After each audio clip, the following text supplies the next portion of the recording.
Le Bitcoin nous montre enfin de sérieux signes de force. Nous avons assisté à une reprise haussière. Nous sommes revenus tester les 18 000, même les 18 400 $. Donc enfin, le Bitcoin nous permet de revoir nos portefeuilles dans le vert. Enfin, j'ai envie de dire, sur cette année 2023, on connaît une certaine performance haussière. Maintenant, attention, on va voir ensemble dans cette émission si oui ou non, cette reprise haussière est positive et on risque bel et bien de connaître une ascension haussière et de repartir plus haut, aller visiter 20 000, 25 000 $, ou est-ce qu'à l'inverse nous sommes ici une fois de plus sur un piège haussier et il ne faut absolument pas rentrer dans le train parce qu'on risque de partir plus bas? Eh bien c'est ce qu'on va voir ensemble dans cette émission, donc restez avec moi jusqu'au bout. On va analyser évidemment le Bitcoin, on va aller voir les liquidations aussi sur le Bitcoin ainsi que sur le marché crypto-monnaie total. On va aller voir la Bitcoin dominance, le crypto total ainsi que le dollar, et vous allez voir avec moi aussi qu'on va juste regarder aujourd'hui, puisque nous sommes jeudi, les chiffres CPI qui sont extrêmement importants, qu'il va falloir suivre un maximum. Donc restez bien avec moi jusqu'au bout de cette émission parce que c'est ce qu'on va aller voir tout de suite. Even when you feel low, you can still go. Even when you feel slow, you can still go. Even when there's no hope, you can still go. I never answer to no, man, I still go. Go, go, go, go, go, go, go, go, go, go, go, go, yo, go, go, go. Hello à toute la team Logique, ravi de vous retrouver dans cette nouvelle analyse du marché crypto-monnaie. On est aujourd'hui le jeudi 12 janvier 2023 et il est actuellement 9h52 à l'heure à laquelle je tourne cette émission. Alors comme vous l'avez vu en introduction de vidéo et pour la plupart d'entre vous, si vous suivez le marché crypto-monnaie, eh bien vous l'avez vu, le Bitcoin a connu une certaine ascension haussière, un petit short squeeze qui s'est mis en place en 4 heures. Ça veut dire quoi un short squeeze? Ça veut dire que nous sommes allés liquider les personnes qui ont shorté le marché, donc les personnes qui ont parié à la baisse, et donc de cette manière ça permet totalement ici de se libérer d'une pression vendeuse, et vous allez voir avec moi que c'est extrêmement positif, qu'en plus de ça on a cassé des zones qui sont clés, et donc vraiment pour cette raison on a potentiellement quelque chose d'assez intéressant qui se passe sur le marché crypto-monnaie. On en avait déjà parlé ensemble rétrospectivement dans les émissions de la semaine dernière, d'il y a 2 semaines et même d'il y a 3 semaines, d'un potentiel bottom, et là on a enfin un premier signe de force. Une fois de plus évidemment, on ne va pas chercher à FOMO, on ne va pas chercher à mettre tout notre capital, on va d'abord réfléchir et voir ensemble quel scénario pourrait se mettre en place, mais en tout cas c'est extrêmement positif. Juste avant d'entamer l'émission, la team comme d'habitude, n'hésitez pas à laisser votre meilleur like et votre meilleur commentaire, c'est gratuit, ça vous prend 3 petites secondes, ça récompense mon travail, ça récompense la chaîne et ça permet à cette vidéo d'être mieux référencée. Et donc ça veut dire quoi? Eh bien ça veut dire simplement que cette vidéo sera potentiellement vue par des personnes bien qui à la base n'allaient pas forcément voir cette vidéo. Donc ça permet vraiment à des personnes comme vous de mieux comprendre le marché crypto-monnaie et surtout d'éviter de rentrer dans certains pièges que le marché crypto-monnaie essaye de vous tendre.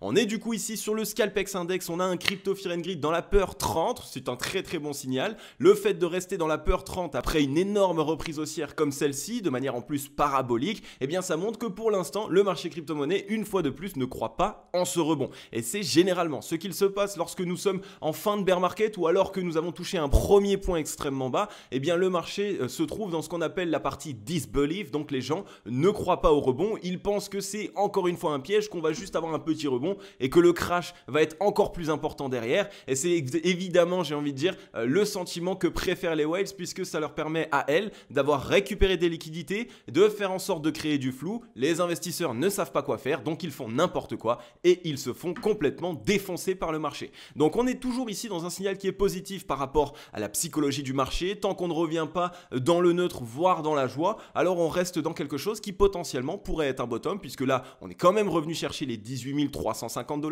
On a fait une performance ici, regardons à peu près, pas forcément depuis le bottom tout pile, mais pas loin. On a fait ici une performance de 11%, donc c'est quand même ici quelque chose qui est positif. Et le fait de voir ici des investisseurs qui ne rentrent pas à nouveau dans la joie ou dans l'extrême joie, qui ne sont pas ici tout de suite en train de se dire que c'est le moment de FOMO et que le bottom est présent, eh bien ça nous donne un premier signal qui nous dit ok, peut-être que ce bottom est un bottom fiable. Un social index qui est sur up, un market order flow en recherche d'achat fort ce matin. Alors qu'est-ce qu'il s'est passé? Eh bien tout simplement, comme vous le voyez ici, on a assisté à une reprise haussière sous forme parabolique. Je vais enlever ici l'aimant. Donc on a vraiment eu ici une parabole qui s'est mise en place, comme vous le voyez ici, je l'ai à peu près bien dessiné à la main. Donc en fait on est revenu avec la mèche, tester directement la mèche précédente ici, du 14 décembre 2022 aux 18 336 $. Donc on était venu mettre en place ici cette mèche, pareil, mèche de liquidation comme d'habitude, liquidation short. Donc on a assisté à ce rebond, on liquide les shorts et finalement on est reparti totalement derrière. derrière. Et donc ce signal-là, évidemment, eh bien, c'est un petit peu pour créer du flou et pour que les investisseurs ne savent pas ce qu'il va se passer. On est revenu juste tester exactement le même niveau. Et donc là, potentiellement, qu'il y a énormément de personnes qui essayent de shorter ce niveau en se disant, ok, dans le passé, on a mis en place ce M, on a corrigé. Donc ici, on risque de faire la même chose. Et évidemment, vous allez voir avec moi dans les liquidations que ça se retranscrit puisqu'il y a beaucoup de personnes qui se sont mis à shorter ici ce mouvement haussier, cette parabole haussière. Et comme vous le savez, si on réalise un très fort mouvement haussier qui en plus de ça s'apparente à un short squeeze, donc à un mouvement qui est là pour venir liquider toutes les personnes qui shortent, eh bien évidemment, si beaucoup de personnes se mettent à shorter ce mouvement, eh bien on va faire en sorte d'accumuler un maximum de shorts. Et une fois qu'on a accumulé un maximum de shorts, on va continuer le mouvement et essayer d'aller en liquider encore plus jusqu'au moment où les investisseurs vont cette fois-ci tourner leur veste et se dire ok, je vais acheter maintenant, c'est le moment, le bottom est posé. Et là, potentiellement à ce moment-là, on cherchera une correction. Donc pour l'instant, très positif ce qu'il se passe. On y voit ici des chandeliers japonais de décision de la part des acheteurs. On n'a pas encore eu ici une vraie mèche catastrophique, la fameuse mèche de liquidation short. On en a déjà eu des grosses mèches de liquidation longue. On en a eu une ici par exemple. On en avait eu ici précédemment aussi. Donc quand on cherche des liquidations, on met en place des mèches dévastatrices. Donc pour cette raison ici, il y a la possibilité qu'on continue de pousser un petit peu et qu'à un moment donné, on envoie juste une énorme mèche pour liquider un maximum de shorts et après potentiellement qu'on se mettra à consolider ou alors à corriger. Donc on surveille tout ça, on attend peut-être cette petite mèche dévastatrice, cette mèche qui irait liquider les shorts. Et donc pour les personnes qui êtes déjà dans le train, c'est plutôt intéressant. Pour l'instant, vous pouvez conserver votre position. Si on regarde du côté des liquidations, vous le savez, lorsqu'il y a de très forts mouvements sur le marché crypto-monnaie, je me dois de vous passer les liquidations. Donc ici, on est sur des liquidations short très importantes puisque comme je vous l'ai dit, on a eu un mouvement haussier très important, on a eu un short squeeze et de cette manière, on a liquidé un certain nombre de shorts. Donc si on regarde ici, par exemple, sur les 24 dernières heures, donc sur la journée d'hier, on a liquidé ici 127 plus 91. On a liquidé à la louche 220 millions de dollars de position short. Si on regarde sur les journées précédentes, on est à peu près dans les mêmes niveaux aussi. Donc en gros, en 2-3 jours, sur à peu près ce mouvement haussier ici, on a 300, 350, peut-être 400 millions de dollars de positions short qui ont été liquidées. C'est déjà un premier bon signal. Ça montre que le short squeeze de base, celui que nous sommes en train d'essayer de réaliser, pour l'instant est en train d'accomplir ses objectifs, c'est-à-dire d'aller liquider des shorts.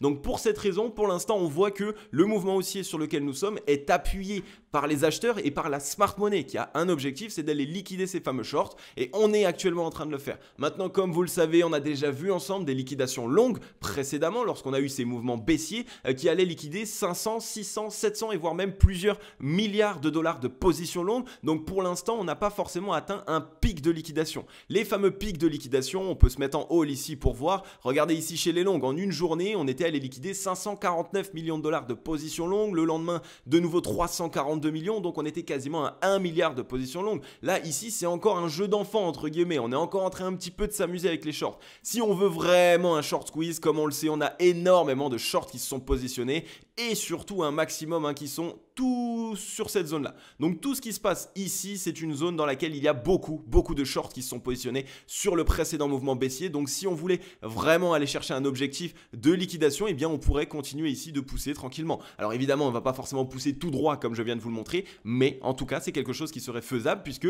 les whales pourraient totalement se payer avec les liquidités des shorts qui se font liquider. Donc c'est un petit concept assez compliqué à comprendre, mais en tout cas, dites-vous que actuellement, on est venu liquider quelques shorts. On a déjà un premier objectif qui a été atteint, mais l'objectif final d'un short squeeze n'est pas forcément ici aussi faible entre guillemets en termes de position short. Donc on va bien surveiller tout ça, on a un bon signal, on a liquidé des shorts, donc le mouvement pour l'instant est en train d'être appuyé, mais on n'a potentiellement pas encore terminé. Je vous parlais en début d'émission d'une mèche dévastatrice pour aller liquider les shorts, et donc on n'a pas encore retranscrit. Cette mèche là irait toucher la zone de liquidation ultime, vous le savez, les whales connaissent les zones de liquidation, que ce soit pour les shorts ou pour les longs. Donc quand on s'attaque aux shorts, eh bien le but ça va être cette fois-ci d'aller bien chercher un maximum de shorts. Donc voilà pour les liquidations, toujours très intéressant. On a vraiment ici des liquidations qui vont dans le bon sens, on liquide bien des shorts lorsqu'on essaye de réaliser un short squeeze. Donc potentiellement que ce mouvement n'est pas terminé et qu'on risque de continuer de l'appuyer tant qu'il y a des shorts et tant qu'il y a des personnes qui restent pessimistes sur le marché crypto.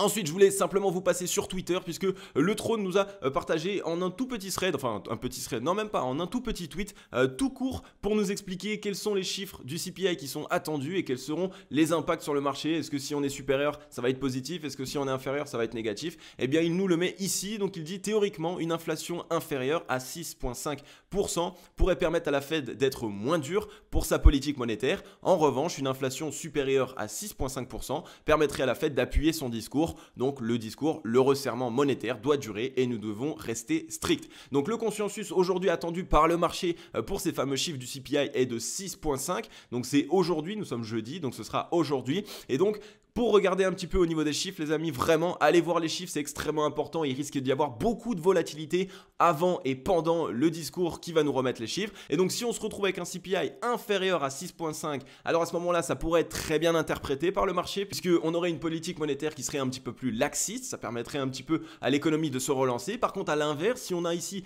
des CPI qui sont supérieurs à 6,5, à ce moment-là, on aurait du coup la Fed qui pourrait conserver son objectif de base qui est de resserrer la politique monétaire et de faire en sorte de combattre l'inflation et la récession de manière assez brutale afin de pouvoir s'en sortir le plus rapidement possible. Donc là pareil, ces chiffres, surveillez-les un maximum. On a actuellement 6,5 qui sont attendus. Je viens de vous donner évidemment si c'est supérieur, qu'est-ce que ça donne, si c'est inférieur, qu'est-ce que ça donne. Surveillez-les très attentivement parce qu'il y aura un impact extrêmement important sur cette année 2023 pour les marchés crypto-monnaies, mais aussi pour les marchés autres, les marchés à risque par exemple, notamment ici comme on pourrait parler des indices, etc., différentes actions aussi.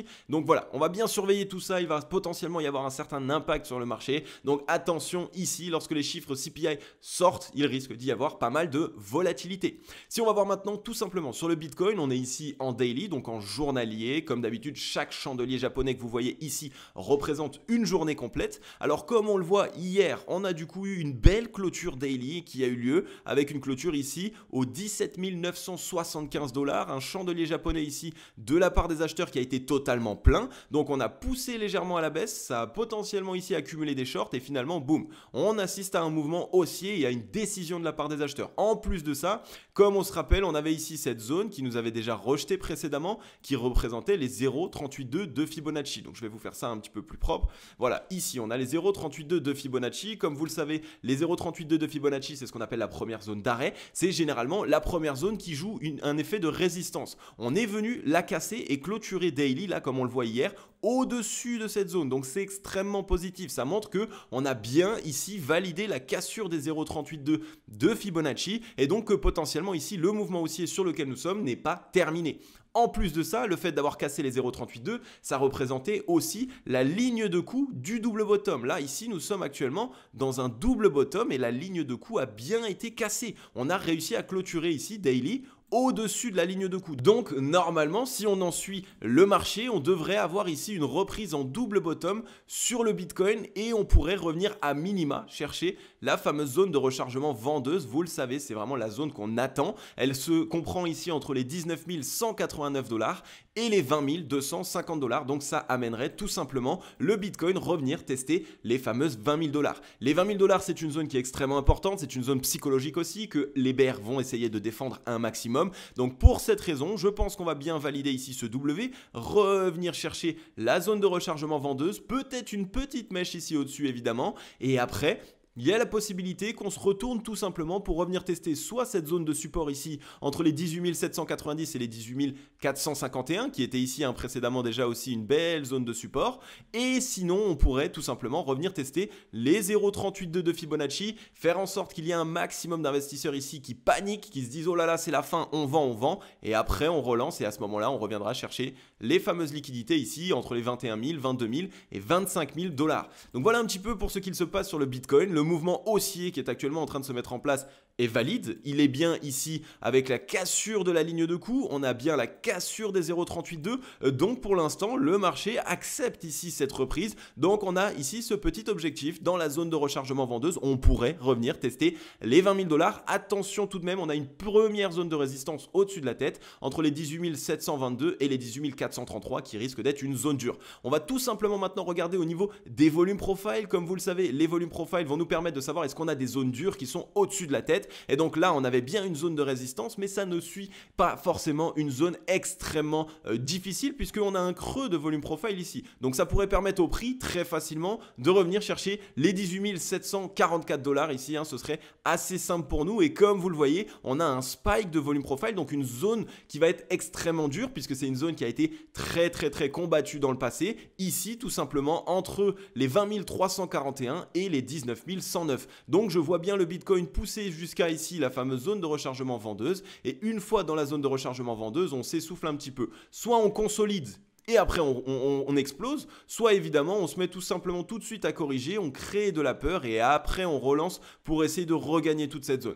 Donc là il y a deux petits scénarios qui sont possibles, mais pour l'instant en tout cas, au vu du marché, on a vraiment quelque chose qui est haussier, petit creux de volume profile dans lequel on pourrait s'imbriquer facilement aujourd'hui. Et donc si on a en plus de ça des chiffres CPI qui sont positifs, ça sera encore plus simple ici pour le Bitcoin de revenir dans sa fameuse zone de rechargement vendeuse. Sur le MACD, pareil, pour l'instant W, on avait retesté la ligne de coût et la ligne de neutralité, pardon, et pour l'instant on l'a bien validé. On attend tout simplement cette reprise en W, donc de revenir au-dessus du précédent top, et à ce moment là on risque potentiellement d'avoir concrètement beaucoup de momentum qui rentre à nouveau. Pareil ici sur le ratio long short, très beau W qui, comme vous le voyez, nous a permis de récupérer à nouveau la zone de neutralité. Donc notre objectif se veut ici être en daily dans la zone de surachat dans laquelle du coup les acheteurs seront totalement essoufflés. On est en train d'entrer à l'intérieur, donc évidemment pour les personnes qui n'êtes pas encore dans le train, c'est pas forcément ici le meilleur moment pour rentrer. Attendez peut-être ce retour dans la zone de rechargement vendeuse et à la limite le fameux pullback, soit ici sur la zone de support des 18 300, soit ici directement sur les supports des 17 700 $. Là vous pourrez avoir à la limite un point d'entrée un petit peu plus confortable, j'ai envie de dire. Si on regarde maintenant tout simplement dernière zone dure, le ruban de MyMobile, on est au-dessus, clôture au-dessus de l'EMA89, on n'a plus de zone de résistance en termes de ruban de MyMobile, donc c'est parfait. C'est exactement comme ça qu'on aime voir le marché se relancer. Donc pour l'instant, vraiment, le Bitcoin nous partage des indications qui sont extrêmement positives. Nous voilà du coup maintenant sur la Bitcoin dominance. La Bitcoin dominance, très important, il va falloir qu'on la suive puisque on a vu ici des altcoins quand même sur ces derniers jours, ici même depuis plus d'une semaine, connaître de belles performances par rapport au Bitcoin. Donc on va bien surveiller tout ça puisque attention, la Bitcoin dominance, même si des fois évidemment après des gros mouvements haussiers comme celui-ci, il faut un retracement, cela ne veut pas dire du coup que ça y est, c'est de nouveau ici une reprise des altcoins et c'est de nouveau une altcoin season. Non, on est toujours ici sur un bottom de plus en plus haut, donc on crée des bottoms de plus en plus haut, on fait pour l'instant des tops de plus en plus haut, donc là on attend tout simplement le prochain mouvement qui devrait être un bottom plus haut que les précédents. Donc on est bien ici sur la Bitcoin dominance, toujours dans une dynamique qui est haussière, on a bien soufflé, on était en zone d'essoufflement acheteuse, on a bien soufflé sous les 50, donc on pourrait là pareil relancer un petit W, celui-ci tout simplement pour permettre à la Bitcoin dominance de continuer son ascension. Et qu'est-ce que cela prouverait et qu'est-ce que cela donnerait? Eh bien tout simplement, si la Bitcoin dominance repart, ça montrerait tout simplement que le Bitcoin, attention, risque d'essayer de reprendre concrètement de la dominance par rapport aux altcoins, et donc on a connu une belle ascension haussière et qu'on irait potentiellement jusqu'à la zone de rechargement vendeuse, mais que attention, dans cette zone de rechargement vendeuse, si le Bitcoin corrige, ça risque vraiment de venir faire très mal aux altcoins. Donc si on voit vraiment ça, le W de Bitcoin dominance qui repart et le Bitcoin qui lui, à l'inverse, pour vous montrer, est du coup revenu.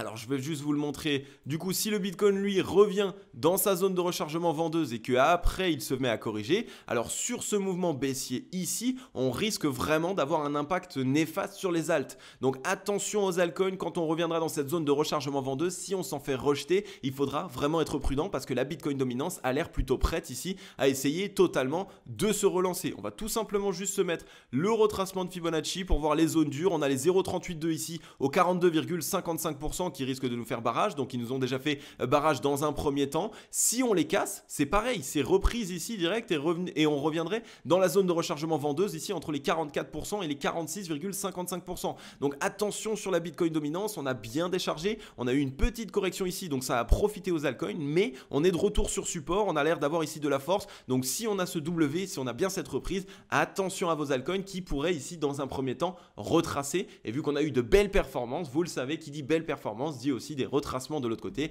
qui peuvent faire assez mal. Si on regarde tout simplement maintenant sur le crypto total est un tout petit peu moins avancé que le Bitcoin, quoique non, en fait on a bien eu ici cette clôture qui a été au-dessus de la ligne de coup du W. Par contre oui, c'est un petit peu moins avancé puisqu'on n'a pas clôturé au-dessus des 0,382 de Fibonacci.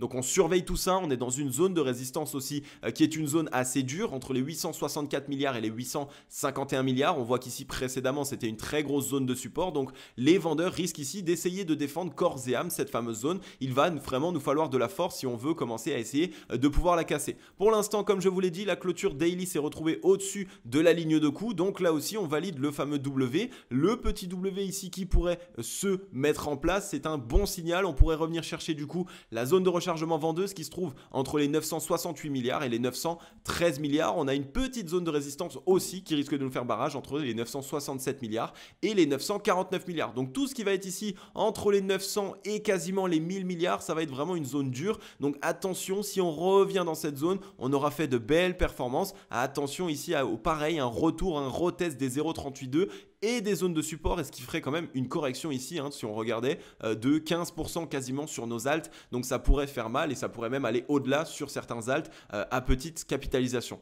Donc sur le crypto total, on surveille tout ça. Évidemment, aujourd'hui, on aimerait voir un chandelier japonais plein de la part des acheteurs et même une clôture au-dessus des 863 milliards. Ce serait vraiment un très très bon signal. On voit qu'on a eu ici un beau W qui s'est mis en place, reprise de la zone de neutralité. On est en train d'aller dans la zone de surachat et on risque vraiment de pousser. Donc là encore, sur cette journée, on peut, comme on le voit, pour continuer notre W, continuer ici une petite ascension haussière, peut-être même jusqu'à la fin de la semaine, peut-être même un peu de week-end. On arrive dans cette zone et après, attention dans cette zone, c'est cette zone ici qui risque potentiellement de nous faire du tort.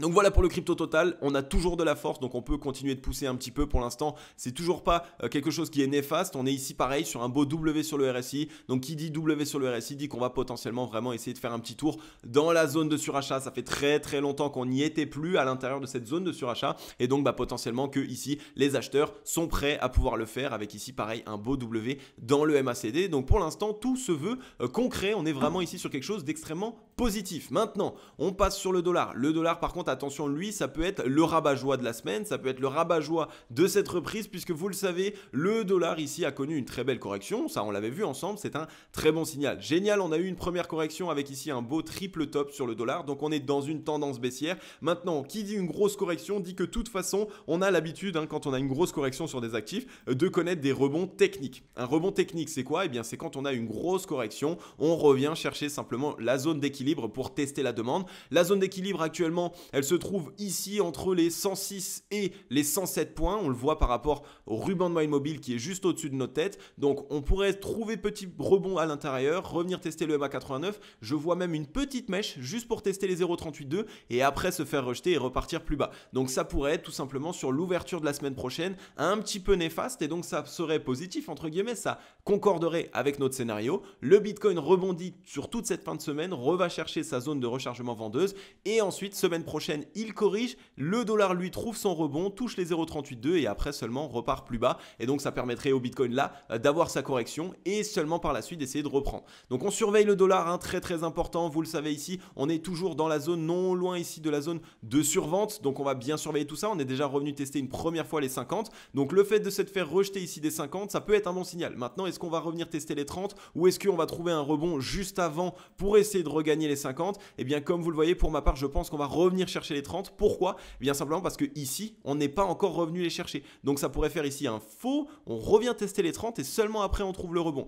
Donc ça ferait tout simplement ici sur cette fin de semaine quelque chose comme ça et après on rebondit. Et donc ça totalement ça ferait sens, ça suivrait en fait notre scénario qu'on voit ensemble là, depuis le début de cette émission.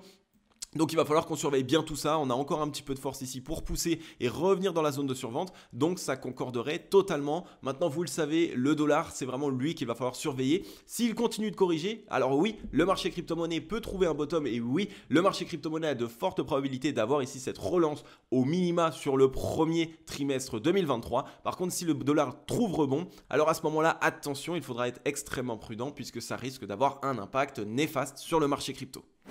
Yes la team, j'espère que vous avez kiffé cette émission. Moi comme d'habitude j'ai vraiment adoré pouvoir vous la faire. Comme vous le voyez en ce moment, j'essaye vraiment de vous expliquer les choses de manière le plus simpliste possible. Alors n'hésitez pas à me dire dans les commentaires si vous l'avez remarqué. Est-ce qu'en ce moment vous avez l'impression de mieux comprendre les vidéos? Est-ce que vous avez l'impression justement qu'il y a des explications qui sont un petit peu plus concrètes? Dites-le moi dans les commentaires, ça m'intéresse énormément. Si ça vous fait plus plaisir, alors je ferai vraiment en sorte de pouvoir vous expliquer de plus en plus les différentes analyses qu'on réalise. En tout cas les amis, n'hésitez pas aussi à mettre un gros like là aussi. Vous le savez, ça supporte la chaîne, ça supporte mon travail. C'est quand même beaucoup de taf les amis, peut-être que vous vous en rendez pas compte, de pouvoir vous faire une analyse technique, vous la rendre la plus simpliste possible avec des mots simples, de pouvoir vous faire comprendre qu'est-ce qu'il se passe sur le marché crypto, d'avoir une analyse qui est totalement clé en main et en plus de ça, de vous partager différentes news et différents chiffres, par exemple les CPI. Donc c'est pas mal de boulot. Vous ne vous en rendez peut-être pas compte, mais ce n'est pas grave, ne vous inquiétez pas, j'aime faire ça et c'est totalement pour vous que je le fais. Mais n'hésitez pas à soutenir les amis, surtout en bear market. C'est vrai que j'ai aussi besoin de vous lorsqu'on est en bear market, c'est aussi vous les amis qui pouvez un petit peu nous permettre de garder la tête haute, puisque si je vous vois actif, ça me montre que vous êtes vraiment à fond encore sur le marché et donc ça me motive un maximum. Donc voilà, sur ces belles paroles les amis, vraiment je vous kiffe, continuez à rester comme vous êtes, continuez les amis sur cette année 2023 à essayer de mieux comprendre ce qu'il se passe, que ce soit dans l'investissement, que ce soit dans l'économie, dans tout ce qu'il se passe autour de nous. On a concrètement et potentiellement de très belles opportunités qui vont s'offrir à nous. On a pour l'instant une belle reprise du marché crypto. N'essayez pas de FOMO, mais par contre mettez en place un plan d'action d'investissement intelligent parce que pour l'instant les signaux sont assez bulles. On a vraiment de bons signes positifs actuellement. Donc on garde tout ça en tête et on se retrouve de toute façon d'ici peu dans la prochaine émission. Je vais vous souhaiter à tous et à toutes une agréable journée ou une agréable soirée. C'était Cryptologique. Ciao et bye.